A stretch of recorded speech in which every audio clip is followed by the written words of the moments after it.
आज की कहानी एक ऐसे शख्स की है जिस पर एक समय में दुनिया के 23 देशों ने पाबंदी लगा रखी थी।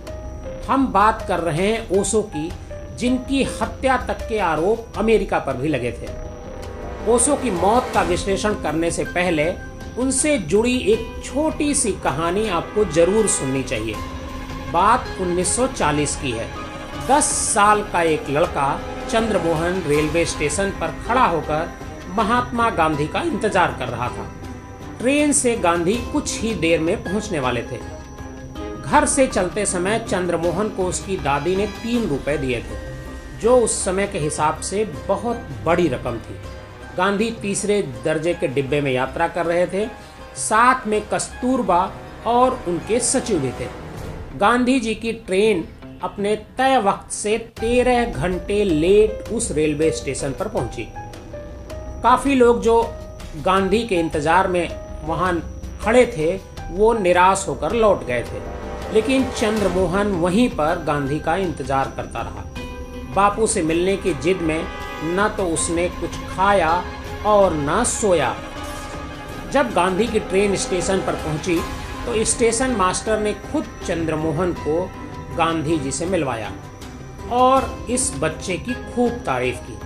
गांधी जी मुस्कुराए और बालक से पूछा कि जेब में तुम्हारे क्या है। चंद्रमोहन का जवाब था 3 रुपए। गांधी ने कहा, इसे दान कर दो।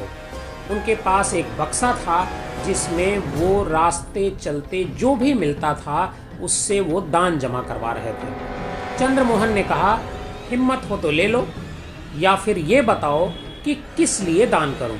गांधी ने कहा, ये रुपए गरीबों के लिए दान कर दो। चंद्रमोहन ने 3 रुपए बक्से में डाले और पूरा बक्सा उठाकर चल दिए।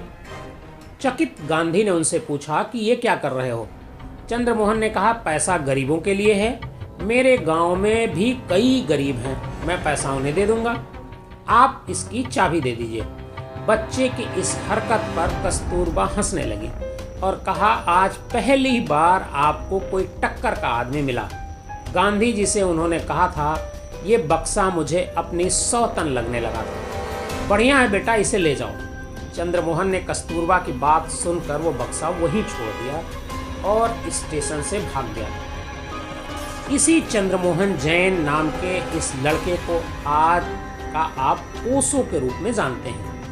और भी कई नाम थे ओशो के, आचार्य रजनीश, भगवान, लेकिन अंत समय में उन्होंने ओशो का नाम ही अपनाया। ओशो की कहानी शुरू होती है साल 1931 से। मध्य प्रदेश के कुपवाड़ा गांव में पैदा होने वाले ओशो का असली नाम रजनीश चंद्रमोहन जैन था। दर्शन में रुचि थी, सो उसी प्रकार प्रोफेसर भी हो गए।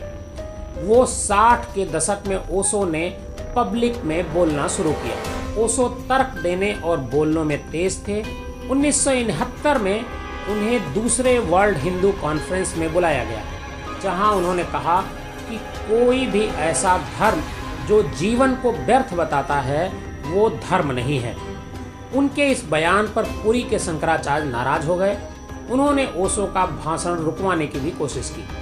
इसी बीच ओशो की एक किताब मार्केट में आई और किताब के आते ही हंगामा मच गया। नाम था संभोग से समाधि तक। नाम से ही आप समझ सकते हैं कि किताब कितनी कंट्रोवर्शियल रही होगी। इस किताब में ओशो को इंडिया क्या पूरे वर्ल्ड में फेमस कर दिया। उन्होंने पुणे के कोरे गांव पार्क में अपना आश्रम बनवाया। यहाँ वो ध्यान सिखाने लगे। दुनिया भर से लोग इस आश्रम में आने लगे, जिसके चलते 1977 के आसपास उनकी सरकार से खटपट होने लगी। उस समय के प्रधानमंत्री मोरारजी देसाई ओशो के धुर विरोधी थे। ओशो को लगा कि भारत में अब वह ज्यादा दिन तक नहीं रह पाएंगे। तब उन्होंने यूएस जाने की योजना बनाई। ओशो अमेरिका चले गए और अमेरिका के ओरेगन राज्य में करीब 64,229 एकड़ बंजर जमीन पर एक बड़ा सा कम्यून आश्रम बनाया, जिसका नाम दिया गया रजनीशपुरम। छोटा शहरी कह लीजिए आप। 3 वर्षों के भीतर ही उनके अनुयायियों ने बंजर जमीन से एक सुंदर शहर इस जगह पर बना दिया। इस शहर में लगभग 7,000 से अधिक नागरिक रहते थे। इसके अलावा fire brigade, police, restaurant, shopping mall, town house, 42,000 feet लंबी हवाई पट्टी, सार्वजनिक बस सेवा के अतिरिक्त सीवेज प्लांट और जलाशय जैसी सारी आधारभूत सुविधाएं और लग्जरी सुविधाएं यहाँ पर मौजूद थी। यहाँ जो भी रहने वाले थे वो अपने अपने फील्ड के ज़्यादातर एक्सपर्ट थे। उन सब ने अपना एक्सपर्ट इस पर यहाँ डोनेट किया था। इसी दौर में ओशो कहने लगे थे कि मैं अमीरों का गुरु हूँ। अब तक उनके पास 93 रॉल्स रॉयस कार इकट्ठा हो चुकी थी। तब हिंदी फिल्म इंडस्ट्री में अमिताभ बच्चन के बराबर का कद रखने वाले विनोद खन्ना अपना घर बार और कैरियर छोड़कर रजनीशपुरम में जाकर बस गए थे। रजनीशपुरम ओशो का सपना था, एक नई दुनिया बसाने का। लेकिन उनका यह सपना साकार होता उससे पहले ही ओशो कम्यून में कई गड़बड़ियां होने लगी।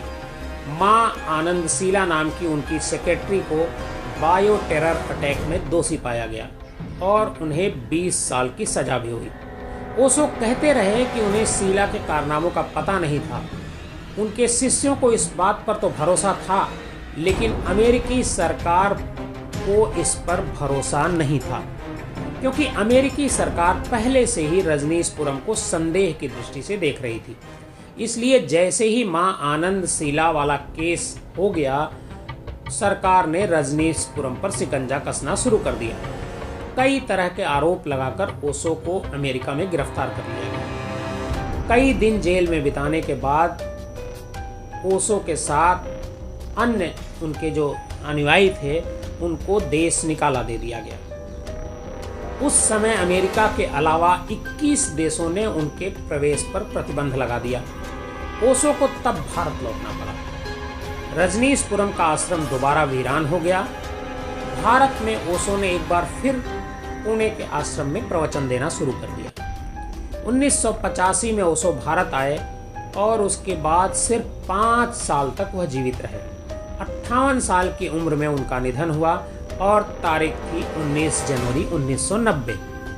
जिस तरह तमाम उम्र उनका विवादों से नाता रहा, उनकी मौत भी उसी तरह विवाद का केंद्र बनी। ओशो की मौत को लेकर बहुत से कन्फ्यूजन हैं और बहुत सारी थियरीज हैं। कहा जाता है कि अमेरिकी सरकार ने ओशो को थैलियम नाम का एक स्लो पॉइजन दे दिया, जिससे धीरे धीरे वो मौत की तरफ बढ़ते चले गए।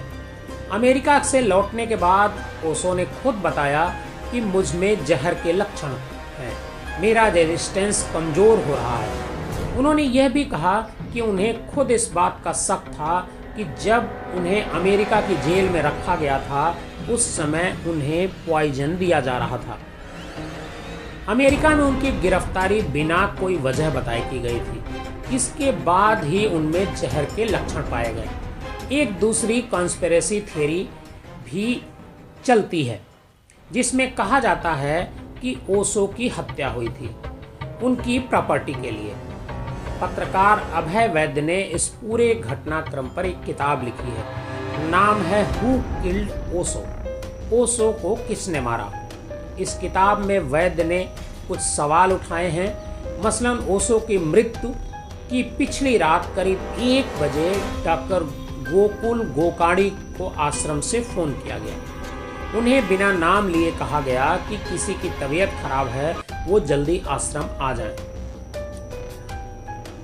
2015 में अपने एक स्टेटमेंट में कोर्ट में गोकाणी ने बताया कि उन्हें पूरे 4 घंटे बाद ओशो के कमरे में जाने दिया गया। वो बताते हैं कि ओशो के हाथ में उल्टियों के छींटे थे। ऐसा लग रहा था जैसे उनके मरने का इंतजार किया जा रहा था। उनका कहना था कि मैंने तो सवाल उठाए कि उस रोज आश्रम में और भी डॉक्टर मौजूद थे, फिर बाहर से डॉक्टर क्यों बुलाया गया और उसको हॉस्पिटल क्यों नहीं ले जाया गया। उन्होंने अपने बयान में बताया था कि उनसे कहा गया कि ओशो ने अभी अभी शरीर छोड़ा है, आपको उनका डेथ सर्टिफिकेट लिखना है, जबकि उनका शरीर गर्म था और साफ है कि उन्होंने शरीर 1 घंटे से पहले नहीं छोड़ा होगा। गोकानी के अनुसार उन्होंने ओशो को अंतिम सांस लेते हुए नहीं देखा, इसलिए उन्होंने जयेश से उनकी मृत्यु की वजह पूछी। उन्होंने गोकानी से दिल की बीमारी के बारे में लिखने को कहा ताकि इस शव का पोस्टमार्टम न हो। सवाल ये भी है कि गोकानी ने उल्टियों के बारे में उस समय क्यों नहीं पूछा। बाद में उनका अंतिम संस्कार भी बहुत हड़बड़ी में कर दिया गया। इस मामले में हालांकि आश्रम की तरफ से आधिकारिक बयान में कहा गया कि यह ओशो की इच्छा थी। वो चाहते थे कि उनका शरीर 10 मिनट से ज़्यादा सबके सामने न रखा जाए। हालांकि ये बातें लिखित में नहीं थी। इसके बाद एक सवाल यह भी उठा कि ओशो के परिवार यानी उनकी माताजी को भी उनकी तबीयत बिगड़ने के बारे में क्यों नहीं बताया गया। ओशो की सेक्रेटरी नीलम कहती हैं कि जब उन्होंने ओशो की मां को मौत की बात बताई तो उन्होंने कहा कि नीलम, उन्होंने उसे मार दिया। इस मामले में एक बड़ा सवाल यह भी है कि ओशो की माताजी ने किसके बारे में कहा कि उन्होंने उसको मार दिया। ओशो के एक भक्त योगेश का कहना था कि ओशो के आश्रम की हजारों करोड़ की संपत्ति, किताबों और ऑडियो वीडियो से मिलने वाली करोड़ों की रॉयल्टी को जाली तरीके से हड़पा जा रहा है। वह मामले को बॉम्बे हाईकोर्ट तक ले गए और 2018 में बॉम्बे हाईकोर्ट ने योगेश की अपील को खारिज कर दिया। ओशो की मृत्यु का यह विवाद तमाम विवादों की फेहरिस्त में शामिल है, जिसका ठीक जवाब शायद ही मिल सके। हालांकि ओशो 21वीं सदी में भी उतना ही लोकप्रिय हैं।